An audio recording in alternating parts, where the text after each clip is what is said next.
Subscribe करें अरब Urdu TV को, साथ में बेल आइकन को प्रेस करें लेटेस्ट वीडियो सबसे पहले देखने के लिए।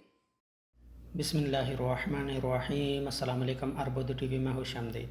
सऊदी वज़ारत सेहत के मरकज़ी तर्जुमान डॉक्टर मोहम्मद अल अब्दल आली ने प्रेस कॉन्फ्रेंस से खिताब करते हुए बताया है कि आज 26 अप्रैल बरोज़ इतवार को कोरोना वायरस के 1223 मरीज़ों की तस्दीक हुई है, जिसके बाद मजमूई मरीज़ों की कुल तादाद 17,522 तक पहुँच गई है।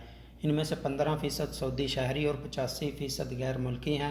वज़ारत सेहत के मुताबिक मज़ीद 3 अफराद वफ़ात पा गए हैं, जिसके बाद वफ़ात पाने वालों की कुल तादाद 139 तक पहुँच गई है और पिछले 24 घंटों के दौरान कोरोना वायरस से 142 अफराद शफायाब हुए हैं और अब तक इस मर्ज़ से कुल 2,357 अफराद सेहतयाब हो चुके हैं।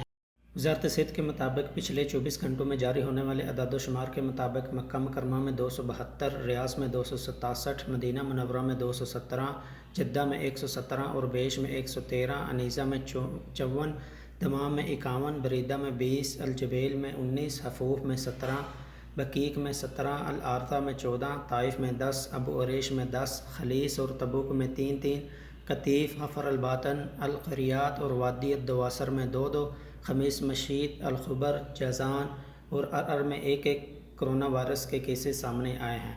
वीडियो पसंद आए तो लाइक करते हुए दीगर दोस्तों के साथ शेयर ज़रूर करें और कमेंट बॉक्स में अपनी कीमती राय का इजहार करना ना भूलें। अगर आप ये वीडियो पहली दफ़ा देख रहे हैं या अभी तक अपने चैनल को सब्सक्राइब नहीं किया तो चैनल को सब्सक्राइब करते हुए बेल आइकन को लाजमी प्रेस करें ताकि हर आने वाली नई वीडियो की अपडेट आपको मिलती रहे। वीडियो देखने का बहुत शुक्रिया। अस्सलामु अलैकुम व रहमतुल्लाह।